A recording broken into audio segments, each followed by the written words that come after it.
अस्सलामुअलैकुम वरहमतुल्लाहि वबरकातुहू। नाज़रीन, कैसे हैं आप सब? उम्मीद करता हूं कि आप सब खैरियत से होंगे। अल्लाह पाक आप सबको सलामत रखे, आप सबकी सारी परेशानियों को दूर अता फरमाए।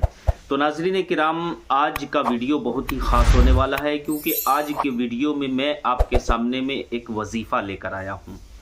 और आज मैं आपको इस वीडियो में बताने वाला हूँ कि रमज़ानुल मुबारक के महीने में अगर कोई हमारे इस्लामी भाई या इस्लामी माँ बहनें तहज्जुद की नमाज अदा करती है तो उससे क्या फ़ायदा हासिल होता है।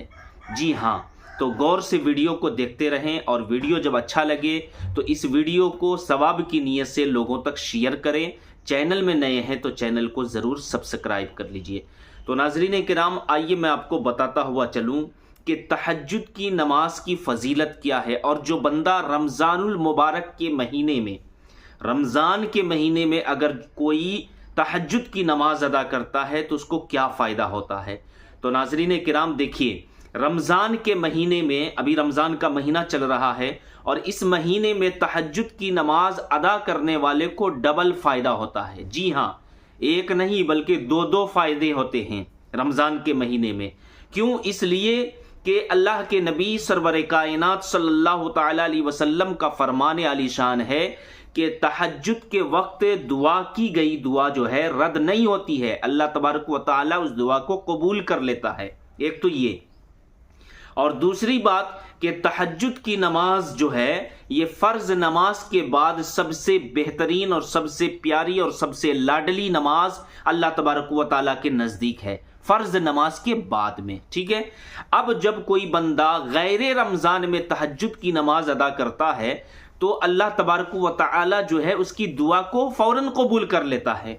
और अगर रमज़ानुल मुबारक के महीने में तहज्जुद की नमाज अदा करता है तो अब ज़रा सोचें, आक़ाए दो जहां सल्लल्लाहु अलैहि वसल्लम का फरमान है कि अल्लाह के नबी फरमाते हैं कि रमज़ान के महीने में नफल का सवाब जो है अल्लाह तबारक व तआला फ़र्ज़ के बराबर उस बंदे को अता फरमाता है। तो ये नमाज जो तहज्जुद की नमाज है ना, ये क्या है? ये नफल नमाज है, नफल नमाज। और जब आप रमज़ान के महीने में नफल नमाज पढ़ेंगे यानी तहज्जुद की नमाज अदा करेंगे तो एक तो ये है फ़ायदा, देखो सुनो, दो दो फ़ायदे। एक तो ये है कि एक नफल का सवाब और उस नफल के ऊपर फ़र्ज़ का सवाब, डबल फ़ायदा। यानी आप नमाज नफल अदा कर रहे हैं, तहज्जुद की नमाज क्या नफल है, लेकिन आप नमाज नफल अदा कर रहे हैं, लेकिन अल्लाह तबारक व तआला आपको फ़र्ज के बराबर सवाब अता फरमा रहा है।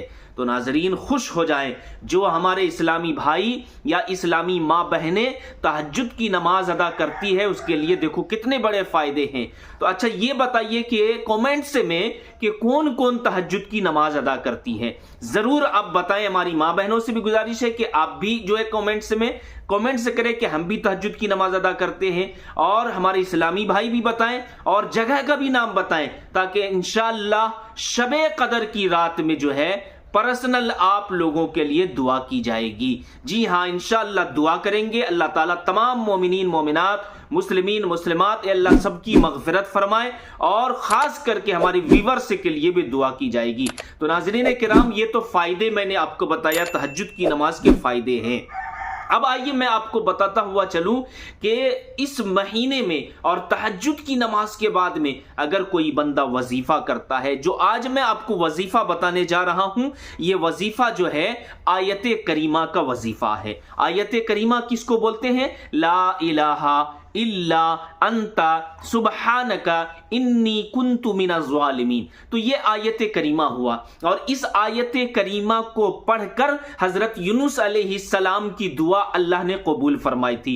यानी अल्लाह तबारक व तआला जो है हज़रत यूनुस अलैहिस्सलाम की दुआ इस तरीके से कबूल की कि यूनुस अलैहिस्सलाम मछली के पेट में थे, और ये आयत करीमा की बरकत से अल्लाह तबारक व तआला जो है यूनुस अलैहिस्सलाम को मछली के पेट से बाहर निकाल दिया। तो मेरे भाइयों, जरा सोचें कि मछली के पेट में हजरत यूनुस अलैहिस्सलाम की इस दुआ की बरकत से अल्लाह ताला ने दुआ को कबूल कर लिया। यानी इस आयत करीमा की बरकत से अल्लाह ताला ने दुआ को कबूल कर लिया। तो हमारी जो है, हम सब की जो है छोटी छोटी परेशानी है, ज्यादा बड़ी नहीं है। याद रखिए, परेशानी छोटी है, हमेशा याद रखिए। آپ کے اوپر اگر کوئی پریشانی آتی ہو یا کوئی دقت آتی ہو تو یاد رکھیے پریشانی چھوٹی ہے لیکن میرا رب بہت بڑا ہے، اللہ تبارک و تعالی بہت بڑا ہے۔ آپ پریشانی سے کہو اے پریشانی، یاد رکھو تم چاہے جتنی بڑی ہو سکتی ہو لیکن اللہ سے بڑی نہیں ہو سکتی ہو، میرا رب بہت بڑا ہے، یاد رکھیے۔ تو پریشانی جو ہے چھوٹی چھوٹی ہماری جو ہے ختم نہیں ہوگی، بے شک ختم ہوگی۔ اس آیت کریمہ کا وظیفہ کریں، جس مقصد کے لیے آپ اس وظیفہ کو کریں گے نا، اللہ تبارک و تعالی آپ کے مقصد میں کامیابی ضرور عطا فرمائے گا۔ روزی روٹی کا مسئلہ ہو یا کہ گھر میں جو ہے کوئی بندہ بیمار ہے، اگر یہ مسئلہ ہے، یا گھر میں آپ کی بچی کے رشتے نہیں آ رہے ہیں، آپ کی بہن کے رشتے نہیں آ رہے ہیں، یہ مسئلہ چل رہا ہے، یا آپ کی کمائی میں برکت نہیں ہو رہی ہے، یعنی اے سے لے کر جیڈ تک جو بھی پریشانیاں آپ کی زندگی میں چل رہی ہے، انشاءاللہ تبارک و تعالی اس وظیفے کی برکت سے اللہ تبارک و تعالی آپ کی پریشانی کو دور فرما دے گا۔ تو آئیے میں آپ کو وظیفے کی طرف لے چلتا ہوں۔ سب سے پہلے آپ سحری کے وقت اٹھیں، اور سحری کے وقت اٹھنے کے بعد جو ہے وضو وغیرہ بنا لیجئے، اور سب سے پہلے آپ 2 رکعت نماز تہجد ادا کریں۔ ٹھیک ہے، تہجد کی نماز ضروری ہے میرے بھائیوں، یعنی کہ اس وظیفے کو کرنے سے پہلے آپ کو کم سے کم 2 رکعت تہجد کی نماز ادا کرنی ہے۔ ٹھیک ہے، آپ نے تہجد کی نماز ادا کر لیا، کم سے کم بتایا ہوں میں آپ کو، اگر آپ کے پاس وقت ہے تو 4 بھی پڑھ سکتے ہیں، 6 بھی پڑھ سکتے ہیں، 8 بھی پڑھ سکتے ہیں، لیکن کم سے کم 2 رکعت آپ کو نماز ادا کرنا ہی پڑے گا۔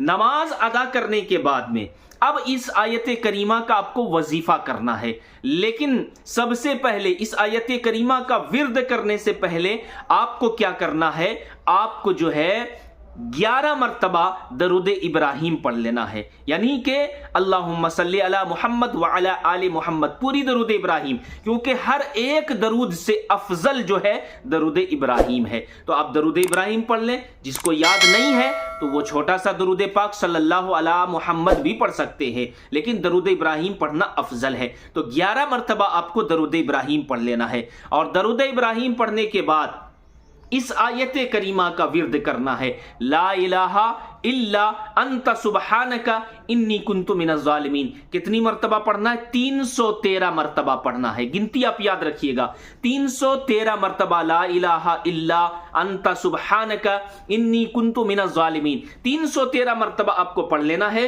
پھر آخر میں آپ کو 11 مرتبہ درود ابراہیم پڑھ لینا ہے۔ تو ناظرین کرام یاد رکھیے، اول 11 بار درود ابراہیم، بیچ میں 313 مرتبہ لا الہ الا انت سبحانک انی کنت من الظالمین، آخر میں 11 مرتبہ درود ابراہیم پڑھ کر اب آپ کو جو ہے اللہ پاک کی بارگاہ میں دعا کرنا ہے۔ آپ سجدے میں سر کو رکھ کر بھی دعا کر سکتے ہیں، اور اس طریقے سے بھی ہاتھ اٹھا کر خدا کی بارگاہ میں دعا کر سکتے ہیں۔